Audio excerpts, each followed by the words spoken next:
Good morning, everybody. What's going on? Welcome back to Movie Mornings. I am your host, Sal Martino, and today is a very exciting day because we are going to start our Paul Thomas Anderson watch series. I'm excited about this because I know Jose is very new to Paul Thomas Anderson. I'm excited to introduce him, start getting into some deep conversations and stuff about his movies because, man, there's a lot to talk about.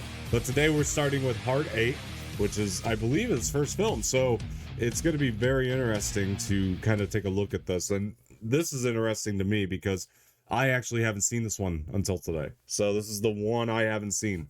And now I'm a more complete man for it because I have seen all of Paul Thomas Anderson's movies. Before we get started, please hit the like button below, subscribe to the channel, leave some feedback in the comment section, share this with your friends, and hit the bell for notifications. And also, we're going to introduce you to Mr. Jose Espinel. Well, not introduce. You've been on the show many times before. How you doing? I'm doing great.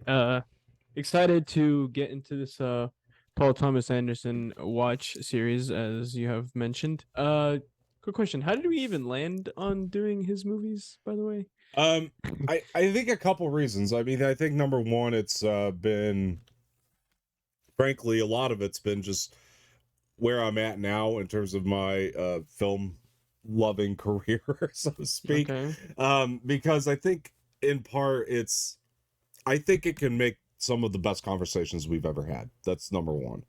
Okay. Because I think that there's so much deep context and themes in his movies, and I think it's going to take this show to places we just haven't been before, which is one thing I just love. And then the second thing was, honestly, just a few nights ago, hanging out and getting drunk with you a little bit. Like, to be very honest and frank, I recognize how great our rapport has become, and I think that there are things that we're just ready to touch on as people in these Fair enough. conversations on the show. And thirdly is kind of our sort of newfound love for Chaim, a little bit too, because Yeah, true. he's Yeah. also kind of had this really close relationship with them. And I think it's going to be really interesting to take this journey from Heart 8 all the way to Licorice Pizza, which is a film I know we both really enjoy and love. Yeah. So I think Yeah, that's how we landed my on wife, this. my wife's in it. That's why. I think it's right. But I think it's a really great question he asked there. How did we land on this? Why was this a decision that we made? And to inform our listeners or viewers a lot more, it's honestly because I had kind of forgotten, maybe is a better word, how great this guy actually is. A little bit of forgotten, and a little bit of his movies beg for rewatches most of the time I was to like, because really understand him. we were on a Spielberg watch, and that's kind of gone under the mud. Well, we're gonna revisit Spielberg, Indiana Jones time. We have to, because we have to go back and watch those. True. So I figured, let's save Spielberg for Indiana Jones, and let's just start diving into some Paul Thomas Anderson. I also just think he's maybe the most significant filmmaker, not the most, but one of the most significant filmmakers of our time.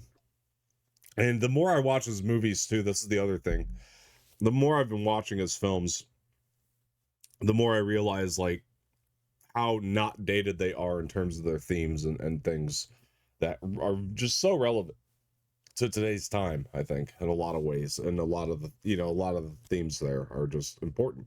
So that, to answer your question in a little bit of a long-winded way, is why I think we landed on this. So, but dude, Heart 8, this was new for me. This was new for you. I mean, what stood out to you about this movie? Go ahead and give your thoughts. Well, for one, I know how to gamble at a casino. That's one. Yeah. Took notes. John C. Reilly, what a performance, honestly. Samuel L. Jackson, as always, is a laugh. Yeah. My guy is funnier than hell. I don't know the actor who plays Sydney. Philip Baker Hall. Oh my goodness gracious, man. Great. He was phenomenal in this too. His performance, Gwyneth Paltrow as well. I mean, just all the main actors and actresses in this film were just, the performances were amazing. The story in this was incredible. I really did enjoy it. To see where John C. Reilly's character started to where he is now, is an interesting ride that I enjoyed going through with him, honestly. Yeah.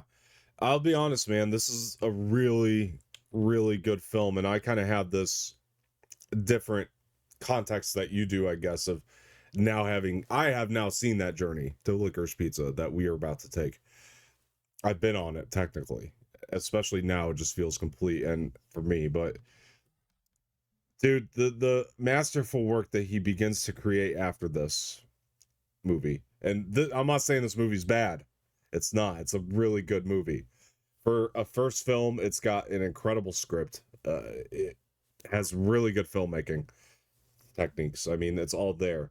And that's what I love about it. It's all there. Like all the seeds are planted here for what he does after this. It's all in this movie. And that's the thing that I picked up on most and really loved about this. But Philip Baker Hall is interesting. I wanted to start with him because the reason it's interesting is, and this to me speaks to Paul Thomas Anderson's eye in general for actors, because the reason Philip Baker Hall is as interesting as he is in this is because when you see Philip Baker Hall, you usually think side guy, or in other words, he's a guy you've seen him before, but he's usually like, I've seen that guy in something. You know what I mean? Or when you see him in another movie, it's like, that's that guy from that other movie. You know, he's usually it's that guy. Yeah. He's in a lot of movies, but he really made him the lead in this. Yeah. And to the point where we heard this little expose a little bit ago where Paul Thomas Anderson had said he was originally going to call the movie Sydney based on that character. Right, yeah, right. And what's interesting about that is I don't know that anybody else would have taken that gamble on him, but he really is so good. And to me, it really made a lot of sense when I saw this movie. And while he wasn't the lead again, Paul Thomas Anderson does continue to use him in the next two films that we're going to watch, with Boogie Nights and Magnolia. Nights and Magnolia, right. And uses him very well. But Paul Thomas Anderson really does have this kind of keen eye for putting people in leads. And we haven't gotten to this one yet, but the master, really, Philip Seymour Hoffman ends up being the lead of that movie, in my opinion. And in a lot of ways, you wouldn't think of him to be a lead in that type of movie, but he really does crush it. Like, it's just the eye. And speaking of Philip Seymour Hoffman, we did get a small scene with him in this. This is the first time they worked together. In this very small moment, I might add, it's the first time he tries to roll the hard 8, right. Philip Baker Hall. And I'm seeing the wheels turning almost in Paul Thomas Anderson's head, because I'm looking at Philip Seymour Hoffman's kind of over the topness in his performance and what he brings to it. And I'm like, man, Paul Thomas Anderson, like he saw it there, you know, or he knew that he could be a bigger part of his movies. And that we will get to that later too, because, you know, Phil Seymour Hoffman, even in Boogie Nights, is a much more significant role than he was in Hard 8, which I really enjoy.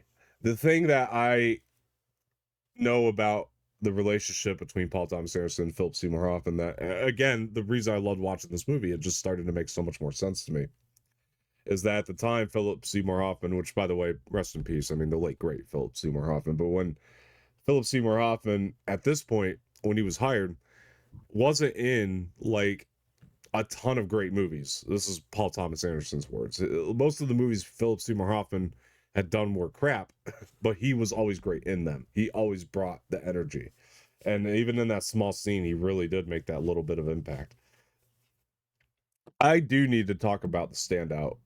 Not the standout, but one of these standouts. There's a lot of standouts in this movie. You were mentioning in the beginning everybody who's great. I have never seen Gwyneth Paltrow in a role like this. And I think that was interesting. That was so interesting to see her as Clementine, who I thought she was awesome in this. I really, really did. What did you take away from Clementine? What was your kind of overall opinion on that?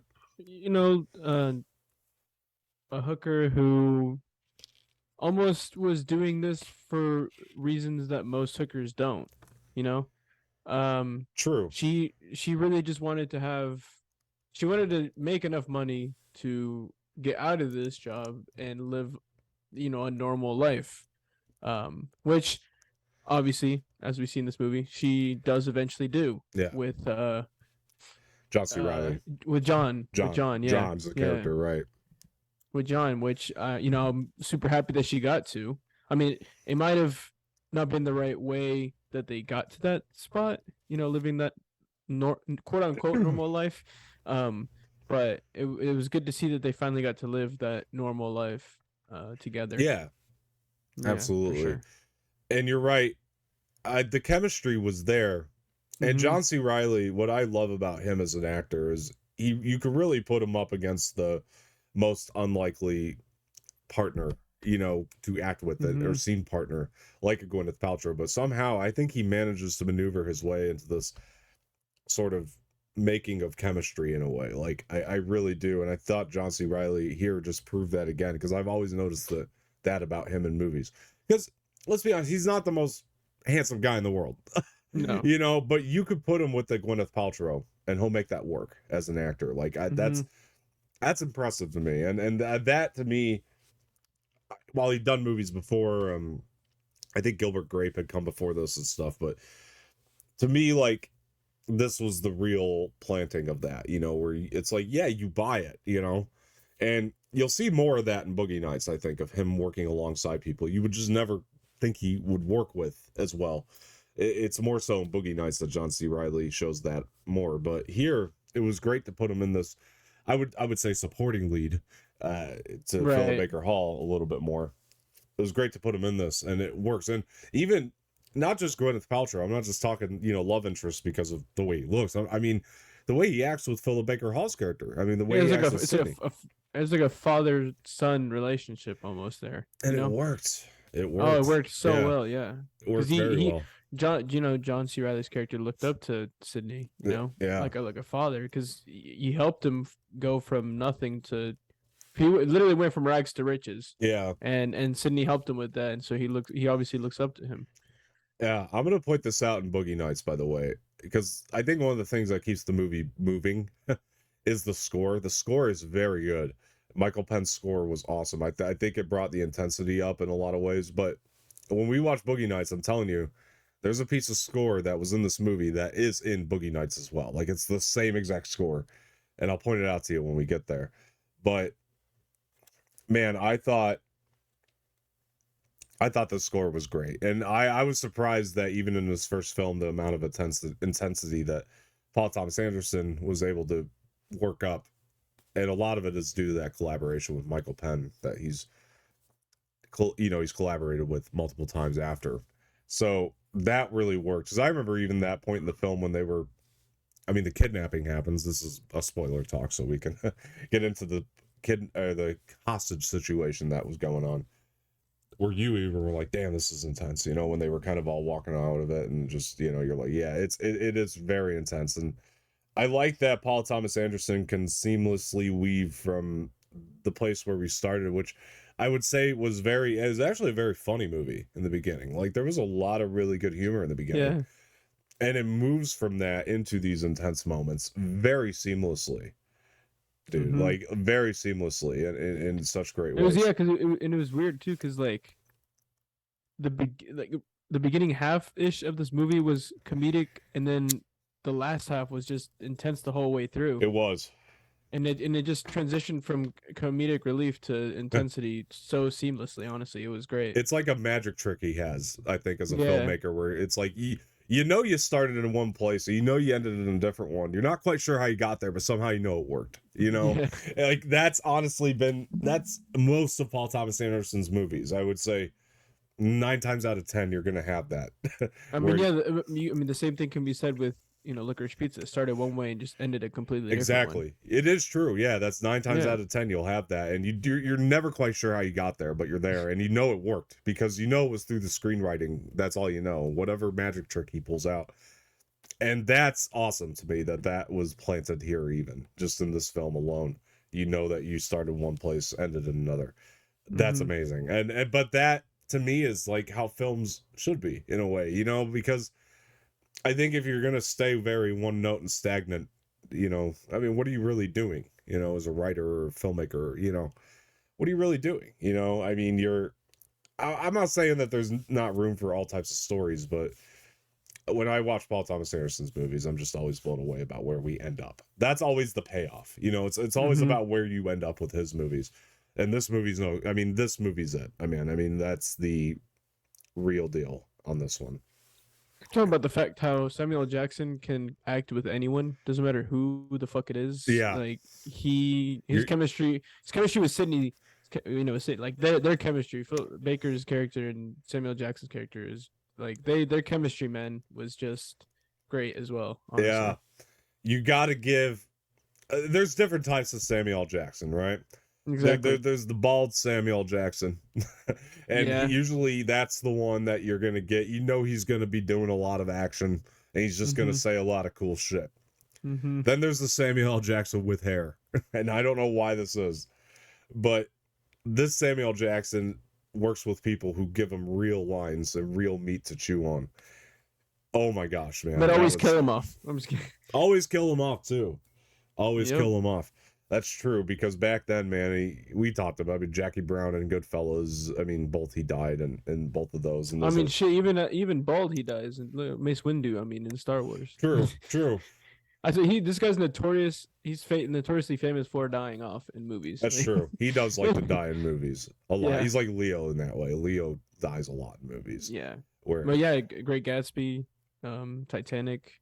yeah. I mean, shit. Yeah, they're just notoriously famous for dying. I'm glad you brought up Samuel L. Jackson though, because I'm very actually. This made me a little bit more sad that they never really worked together again after this. Like this is the only time I think Sam did a Paul movie, which is interesting because I thought they did well together. This was actually one of the better Samuel L. Jackson roles. Like you can honestly, I mean, this is of the award caliber. Honestly, like he really chewed up those lines in a good way, man. This one, and Goodfellas, like those two are probably one of my favorite performances from Samuel L. Jackson. Yeah, Honestly, like so small in he's just, Goodfellas too, right? And he's so impactful. yeah. Yeah. So impact, yeah. It's just like he had I think a smaller role in Goodfellas than he did in this movie. Well, for but, sure. But was still so impactful in Goodfellas. I mean, yeah, he works. He just always. Thing is, he always is. It doesn't matter like really what he's in. He's just always impactful. Yeah, or I don't know. I think even though he had hair in it, I think Spielberg, and I don't mean this in a bad way because I love both versions of Samuel L. Jackson that you're going to get, but I think Spielberg really started the cool guy Samuel L. Jackson in Jurassic Park, right, where he kind of went away from these meteor lines. Yeah. But I mean, honestly, I like both, so I'm not complaining at all. Like you use them where you can and how you can. But I'm interested to see Secret Invasion because of that, because I think that they're going to kind of go back to giving them a lot more material to kind of act and perform for sure. And now it's gonna be a movie, so I can't wait for that. No, that's not. That's going to be the series still. That they're not Ironheart. Armor Wars is going to be the movie. That's the one. But I think he's in that too, if I'm not mistaken. Yeah, I think he's in both. Like from what I hear, Secret Invasion is going to lead into Armor Wars. Like it's going to set up Armor Wars.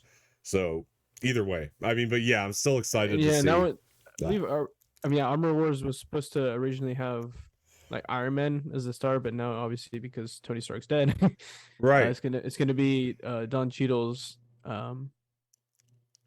Iron War Machine. Yeah, which speaking of Don Cheadle is a good segue back because we're gonna see Don Cheadle work with him in Boogie Nights, Paul Thomas Anderson. Ooh. So I can't wait till you see that performance. That's one of my favorites. He's another actor that in whatever role he gets, he's just phenomenal. Honestly, he really is. And Boogie Nights, like again, it goes back to this movie. Paul Thomas Anderson took each actor, he knew where to use them, what to do with them, and that's a lot of the key to a good director. And I like that when I've listened to Paul Thomas Anderson talk about his actors, I mean, a lot of his process is he's just there, he's present, he wants to be there for them when they need him. But other than that, you kind of let them do their thing, in a lot of ways. If you have the right actors, you can do that. And that's why actors, I think, are so important to Paul Thomas Anderson, and he got names in this movie that ended up blowing up after this, I think, for the most part. I think it's also why actors want to keep working with him because of the freedom that he allows them to have when it comes to acting in the movies. Yeah, I mean, I'm holding just right in front of me, inherently enough, no pun intended, is Inherent Vice. Nice. And you look at this cast in this movie, I mean, I mean, listen to this. I mean, you got Joaquin Phoenix, Josh Brolin, Owen Wilson, Catherine Waterston, Reese Witherspoon. I mean, the list goes on. Jesus and on. Christ. Martin Shorts. I mean, holy shit. These are the types of people that, and it's all owed to this movie at the end of the day, of Hard 8, because he doesn't put this out. I mean, Now, in the expose we listened to, he had already signed the deal to do Boogie Nights, which is how he ended up getting the funding to do this, which I'm assuming the script was just so good that the studio couldn't pass up Boogie Nights at the time. Is probably why he got the funding to be able to do that too. But still, man, I owe it really to the first two movies. I mean, Boogie Nights and this, I think, especially after seeing this, I love how hand in hand the two movies are. They kind of go together.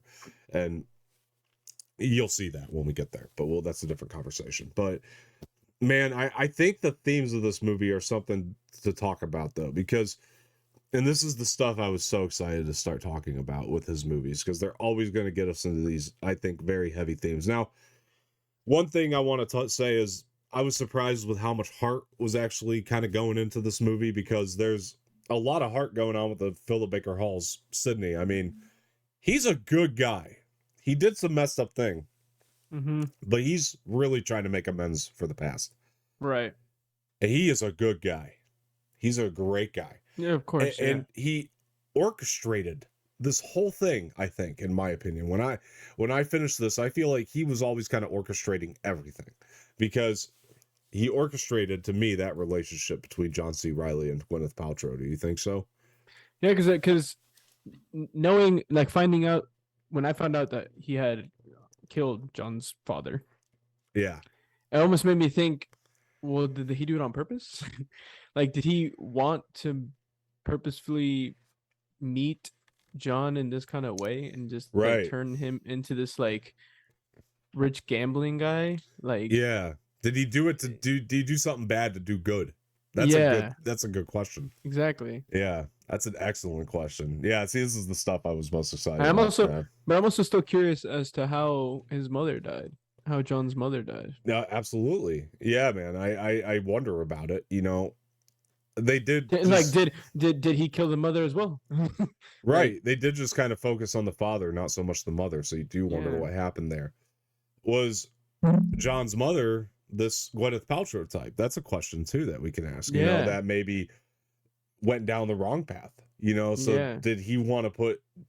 And maybe because I mean that's a theory. That's a theory. Oh yeah, maybe that's why he fell in love and wanted to marry Clementine. Well, maybe his mother was a Gwyneth Paltrow, Clementine type. You know, that kind of went away, and his father was became kind of a deadbeat father because of that, and maybe that's why Philip Baker Hall, Sidney, had to shoot him. You know, like he's a, you know what, you're a dick father. I'm gonna be a better father. And I want to bring your son up. You know, and there's a brilliant thing, by the way, and we're going to get back into the heart of Sidney and all that too, because that's, to me, where the themes really kind of come in.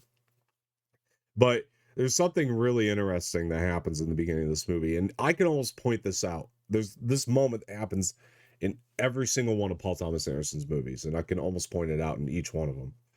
So it's something to look for, but in the beginning, it's a brilliant shot, by the way they open it with just pushing in on a John, right, sitting there by the diner door, and Philip Baker Hall's walking up to him, right, and he says this line. It's, "I'm the guy with the cigarette that's offering you." Did he say offering you a cigarette? I'm the guy who's offering you a cigarette and a coffee. And a coffee. That's right. So I'm the guy that's offering you a cigarette and a coffee. Every Paul Thomas Anderson movie, I'm telling you, you'll probably be able to pinpoint it after this, but there's always that line where somebody says something, and it's something simple like that. The thing that they say is defining themselves very falsely, and that was Philip Baker Hall's moment to do that. Like, he said he's the guy offering you a cigarette and a coffee, but he is so much more, as we find out. Yeah, he was offering you a lot more than just that. Like, yeah, and I swear Paul Thomas Anderson does that with so many characters in his movies. He'll have to define themselves with the simple line, but it's always going to be so much more later. Mm-hmm. Yeah, I thought that was great, man. I mean, the scene work too. That was the thing from the jump. I was in because of something like that, you know. Because I don't know how he does it, but again, maybe another magic trick. But somehow he's just a magician.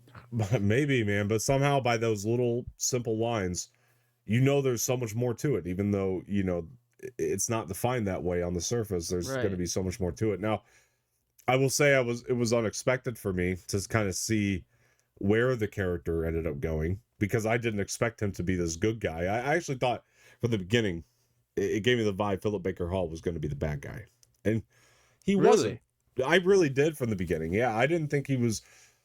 You know what it was? There was the moment where he said, especially when John C. Riley asked him why he was doing all this for him, and then Philip Baker Hall said, "Because I know you'd do the same for me." And I'm not selfish.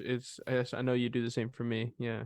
right, but I did also kind of think, well, wait a minute now, because is he going to ask him to repay the favor later? And he never does. That's what made this character so great at the end of the day, is he never did ask him to repay that favor. And technically, John did it because remember he lent Philip Baker Hall lent him $150, and John gave him back the He $150. did. So He did. he technically did He repay the did favor repay the favor without Philip Baker Hall asking for it. but without it being asked for. Exactly. Yeah.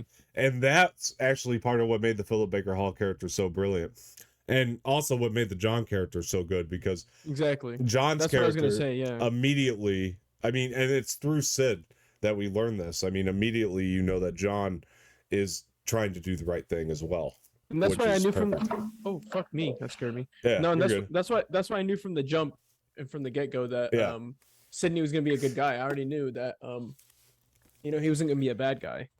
I just knew. Interesting. Yeah, I wasn't sure. I'll be honest. I was skeptical. Honestly, for me, in this movie, the bad guy was Samuel Jackson's character. Absolutely. Yeah, by the end of it, the hero is definitely Sid, and the bad guy's definitely Samuel Jackson, which I love that they brought it to that place, because you kind of go to the middle of this movie. There's that point where he says, yeah, he thinks you don't like him, and then Philip Baker Hall says, I don't, about Jimmy, who's Samuel Jackson's character, which is just perfect kind of foreshadowing, if you ask me. I didn't necessarily expect it to end where it did. I loved where it ended, but I thought that was just a perfect foreshadow to it all. I mean, I guess you can kind of, the idea was you're supposed to kind of pick up on the hint that it's not going to go well for Sid and Jimmy.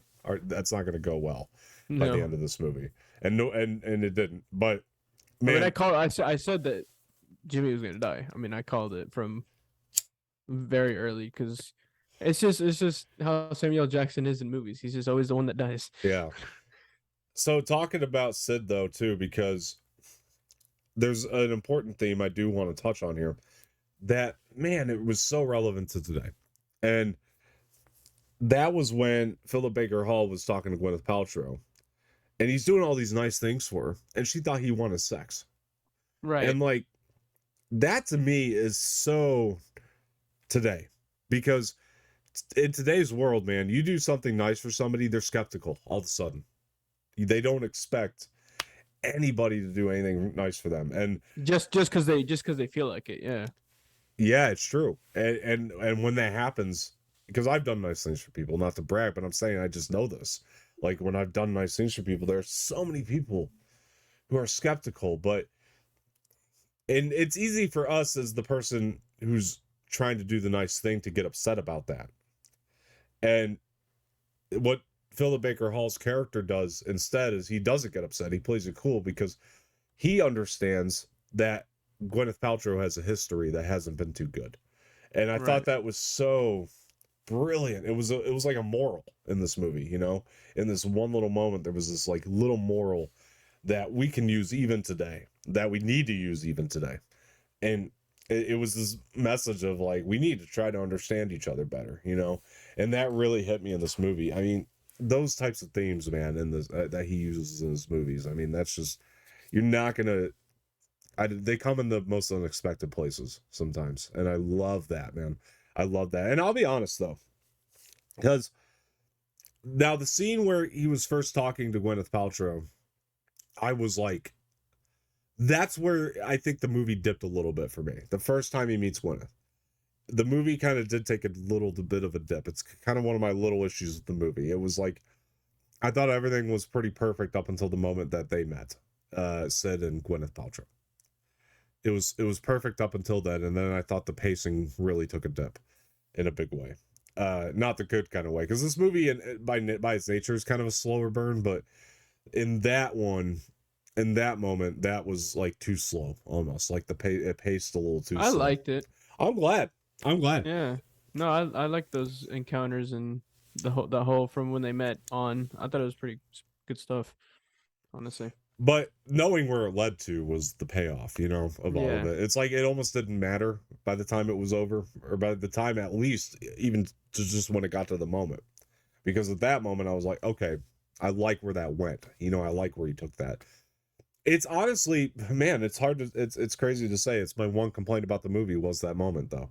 I don't know why. It just didn't hit me right. I don't know. It didn't work as well for me as everything else in the movie. But everything else, I mean, it fired on all cylinders. And I love the first interaction with Jimmy, because that is Paul setting up the villain, Like, he really is. And it's in this interaction where you really actually think everything's pretty good with everybody. I mean, Sid kind of calls him out because of the way he was talking about women and things of that nature. But honestly, like, and that was great too, because you got more moments with Sid, or got to learn more about Sid and his kind of morals. And that's where his real morals kind of started to stand out. Like, he Mm-hmm. he's a guy with morals, man. Sid is a guy with morals, and Samuel L. Jackson's kind of a guy without them, if you ask me. Like, I don't know, man. Do you think Samuel Jackson's, well, what is it like? Because Jimmy, to me, like, read as a guy who, he did like John. He did like John. But was it always or after the money for the very beginning? Is that something that you think that Sid was kind of reading in Jimmy, that he was kind of after John for his money? Because at the end of the day, the motivation did become money. I think Jimmy knew all along that um Sid had killed John's father, and Mm. ultimately this was really all just for money. Like I feel like he got close to Jimmy, or he got close John, to right? John, Yeah, so they could have this leverage over Sid. yeah, that's possible, because he said, "I know about Atlantic City," right? Exactly. So that's actually That's why kind of, I think he was those. He's just like Sid. He orchestrated this entire thing from the beginning to be friends with Jimmy, to be friends with Sid. Why I keep saying, I mean, with John, to be friends with John so that he could have this leverage over Sydney in the end. yeah, absolutely, man. I love the way we're talking about this, by the way, because you and I have written a script together, and it's almost like the way that we break down scripts. You know what I mean? In a way, it's like kind of like how this movie's broken down. Because honestly, like, I'm not calling us like brilliant script writers, but what I am saying is, I think that we value the same thing that maybe Paul Thomas Anderson does, in the sense that you have to break down all these characters and how they're going to play. I feel like that really that goes with almost any movie that we find brilliant with any director. True. Yeah. I was gonna say, I was like, it should go with any movie, period. Exactly. But it Yeah. doesn't all the time. No. And Yeah. and it's important to kind of value these characters, man. I think so much, because I tell you, man, this place went. I mean, this movie does go in directions that I didn't expect. I liked kind of what the overall meaning of Heart 8 ended up being too. That was, I'm Yeah. glad he changed that title. The ending when Jimmy actually won on a hard eight, when Sydney was always just struggling to win on the hard eight. I Yeah. thought that was a pretty cool detail there that they put in at the end there. Yeah, I really like that this title was what it was, because the thing about Paul Thomas Anderson's movies is the titles aren't always that infinitely clear. I mean, most of the time you can pick up on what they mean. I mean, shit. Why the hell is that other movie? Why is it called Licorice Pizza? Right. The fuck? Like, Yeah. why the fuck? Like, I mean, nothing to do with licorice or pizza. I mean, I have a theory, but it's never said, in that movie, and they're not always clear in his movies. And this one, Well, except for this one, they were, it's called Hard Eight because you picked up on it. Yeah. Yeah. It had a real deep meaning, and I'm really glad he did change that name to Hard Eight. Heart 8, yeah, be from Sydney, because even though again, it's very much about Sydney, and it is kind of this. By the way, the Vegas location was perfect for this movie. I mean, it worked very well, because there was even a moment where they were talking, and three of them, it was after the whole hostage situation. They had kind of figured out how to start to get out of that a little bit more. There was a moment there even when they were just talking in front of these like lights, and like I was looking at that and I was like, that was just a brilliant shot choice, to shoot in front of those lights the way it did. It added just so much to the scene, and there's a lot of that in here, and that would be it's not a complaint. It's just more of an observation in comparison to future Paul Thomas Anderson movies. There are a lot of great location choices and a lot of great shot choices. They're just not as tight as I think they are in future movies he's done. And I'm not complaining. It's just something I observed in comparison because I mean, when you see Boogie Nights, I think everything's going to become very abundantly clear for you because you're going to be like, okay, I see how he kind of went from here to there. You know, like I see like how these two kind of interplay in a great way. I think everything that he did here is in Boogie Nights. It's just a lot tighter, you know, in Boogie Nights, and he figured out a way to tighten his style.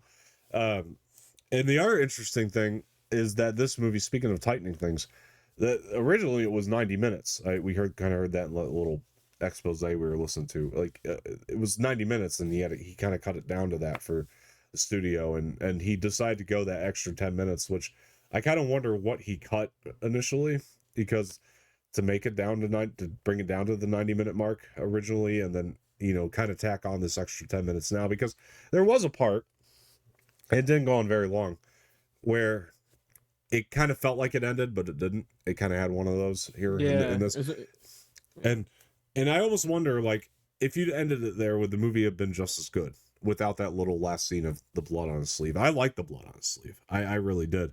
I thought that was a really nice little moment where he was sitting in that diner and the blood was on his sleeve. I did like I bringing it think it full was circle. I think it was a good ending. Ending where it all started. Yeah, Because it all started outside of that diner and ending it in that diner with the insert shot of him covering the blood on his sleeve. I thought it was a brilliant ending. yeah, I did too, man. I thought that really helped it. I don't know that everybody would agree, but I definitely think it helped. Personally, I like that full circle thing, and because that's the other thing. I mean, Paul Thomas Anderson has ended his movies not as full circle too. He's been known to do that. I mean, the stories are always kind of full circle, but they don't like have that little extra add-on to bring it all the way home, I guess, to that degree in a way. Like, I don't know. That's the best way I can describe it. And then this one he decided to kind of do that little extra add-on, which I really, really dug.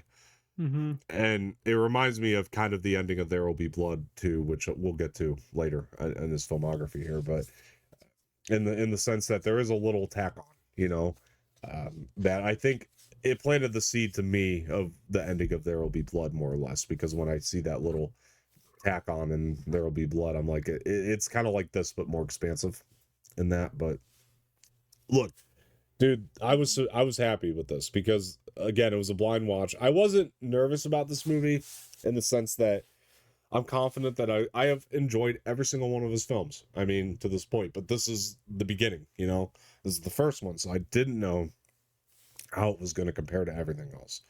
And in this case, I mean, it's a great example of a directorial debut.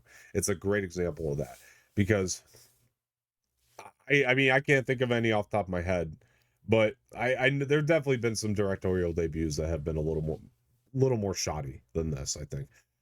Andy Serkis's Mowgli, that would be an example I'd use. I thought that was, he still hasn't to me gotten to that level, but like, I haven't seen that one. yeah, So. that's just an example. I'm saying like, but there's definitely like examples of shoddy directorial debuts, where people go out there to direct and just doesn't turn out this well. And I don't know, man. You got to be lucky, I guess, to make something this good. I don't know, man. It was something about it's the magic trick. I don't know. It's the magic trick. You got to be lucky too. But luck has to play a part in it. I don't know. I don't know. What else did you like about this movie? I think we touched on everything really. Have we at this point? At this point, I think we Oh, have on this. wow. I'm trying to remember. I mean, we really have touched on really everything Yeah, I'm that's trying to think too, happened. because like it is one of his shorter movies for sure. That's the other thing. So you can kind of cover the runtime in a pretty fair amount of time, or we can kind of discuss it in a fair amount of time. But yeah, man, that's a good point. We have really covered everything for the most part, I think. Yeah, and honestly, dude, I'm happy about it. But look, man, we'll kind of talk here a little bit. I'm gonna set you up. I mean, are you excited for Boogie Nights? I mean, what are you expecting for Boogie Nights at this point, knowing nothing? Um, Dancing. Dancing. with a name like Boogie Nights, I would expect dancing. Dancing. A lot of music. Yeah. Um, really good acting. A good story. Yeah. Um, maybe some more magic tricks from Paul Thomas Anderson because we know he's a magician. Yeah. Um, But honestly, it's gonna be a interesting journey. Journey with with Paul Thomas Anderson because I've now seen his first film and his most recent film. yeah. So, it's gonna be interesting to see everything in between. Yeah, I think so. I think Boogie Nights is gonna be. I would predict you're gonna like Boogie Nights more than this one. That's my prediction. I think that's I gonna mean, be. yeah, so far, Licorice Pizza is still my favorite from his, and I from the two that I've watched. we will rank after because I'm still not sure. I honestly like I'm still unsure. I can tell you, Licorice Pizza's way up on my list, but Yeah, that's yeah. yeah. But we'll rank after. We'll kind of reconvene after them all. But yeah, we'll kind of rank as we go too, I guess, in a way. Because I can tell you, I did enjoy this movie a lot. Like I loved it actually. But I did too. I actually really wanted to. I mean, I would say I'm confident that Boogie Nights is the better movie. Like I'm still even with loving this one. Like Boogie Nights to me is still better. That's the one I think Okay. you're gonna like more of the two. But I'll Okay. tell you what, because I'm kind of glad you brought up a couple things there that I did want to touch on too. Number one, because you did say music, right? And that's actually kind of true in a way that you were kind of expecting music from it. But that was something I wanted to ask you about because the soundtrack choices in this movie, that's something that I feel like Paul Thomas Anderson is great within a lot of his movies. I'm not talking about the score, but the actual like songs. Like you'll have two people sitting in a diner, right? And like there will be a song playing in the background. And it's always such a good choice in all his movies. And I kind of started to see that planted here a little bit. Were you kind of picking up on that he's kind of got good music selection? Yeah, yeah, no, but I mean, I definitely liked, especially in Licorice Pizza. I really liked his music choices. His music in that. choices are amazing in Yeah, that. By the time you yeah, get there, it's like, yeah, man, he picked up some bangers on the way. yeah. Yeah, he has great he has great musical taste for sure. Mhm. I thought they worked really well in this as well, just not as Yeah. prevalent, I guess, because there's more score to this one. Boogie Nights, you'll start to see it pick up more for sure, and that's it's actually Boogie Nights is considered to be one of the best soundtracks of all time. So like in terms of just songs, so like people do consider that to be one of their favorite soundtracks, and it's got a great soundtrack. So the other thing I wanted to pick up on, because I'll kind of give you a little bit of an idea about what we're gonna be getting into with Boogie Nights, because this movie, Vegas is a part of it. It's a love letter to Vegas a little bit, but it's not the point at the same time. You know what I mean? Like the characters are really the point.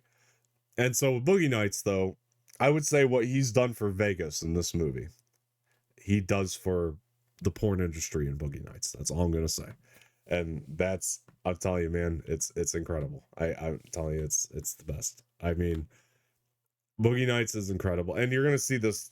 A lot of these guys come back in the cast, and you're gonna see a much more stacked cast too. At the same time, I mean, Mark Wahlberg alone is such a great addition to Boogie Nights. I think that's it's pretty interesting to go back and see that those two working together, him and Paul Thomas Anderson, because and he's another one I don't think I ever worked with him after that. But man, Boogie Nights, good movie, man. I'm excited to watch it with you, man. I really am. And bro, this is again, this was a major surprise of a movie. I really was, and I shouldn't be, because all his movies are great, but this one really stood out to me. Like it really did. I can honestly tell you, I'm probably gonna rank this above a couple of other movies of his already. I don't know. We'll see, but I think so. I think there's a couple of his movies that I like just a little bit less than this. I know some people might think I'm crazy, but it's really not his worst work. I mean, he doesn't have any bad work, but this is not the worst of them, if that makes sense. Like, man, telling you, it's a journey. We're gonna go on it. Are you excited? I'm excited. Yeah, I'm excited, excited. man. Yeah, Yeah, and I just can't wait to end on Licorice Pizza. It's gonna be great. I know. That's the thing, man. That's the thing. All right, guys, look, we want to hear from you, and if you've seen Hard Eight or other Paul Thomas Anderson movies, and kind of what you think of them, because frankly, again, I think that this is a real good directorial debut. It's a great example of a great directorial debut, and so we want to know what you think of Hard Eight. Is it one of your favorites? Where do you rank it? And are you excited to see Jose go down this path? because I am. I certainly am. All right, guys, look. We gotta grade the movie, which I'm gonna give it a must watch. I'm gonna go with a must watch. Yeah. Same. Yeah, I must watch. Yeah. 100%. Yeah, 100%. Brilliant flick, dude. I'm so happy we watched it. I'm excited for Boogie Nights, man. So excited. We Bro, almost. I'm gonna be sleeping tonight, and all I'm gonna hear in my head is I can't wait for Boogie Nights. It's all I'm gonna hear in my head because you've just said it so many times. I know I am. I'm stoked. I'm stoked. I'm stoked. All right. All right, assholes. You can tell me how you feel about that. Anyway, we're going to get out of here. Before we go, please, if you would, hit the like button below, subscribe to the channel, leave some feedback in the comment section, share this with your friends, hit the bell for notifications. And once again, I've been Don Martino. That's been Mr. Jose Espinel. Jose, where can people find you before you go? You can find me on all socials at Type 1 Latino. It's other way. It's right here. Same on Twitch and YouTube. I'm gonna try and start streaming more often on Twitch. It's been a little difficult recently, but I'm gonna try and be on top of that. All right. So check me out. He's trying. Check him out. Look, he's trying. All right. All right. I'm sorry. I'm in a mood today, guys. I am. I'm in a good mood. I really am. I'm in a great mood. That's the good thing about movies, man. You watch a good one, they put you in a good mood. But for me, you can find me on Twitter at Dom_Martino_ on the bottom right there. Dom_Martino_ official on Instagram. And Anorax official on Twitter and Instagram. Make sure you check those fuckers out. All right. All right. We're out of here. We'll talk to you guys later. Like, subscribe.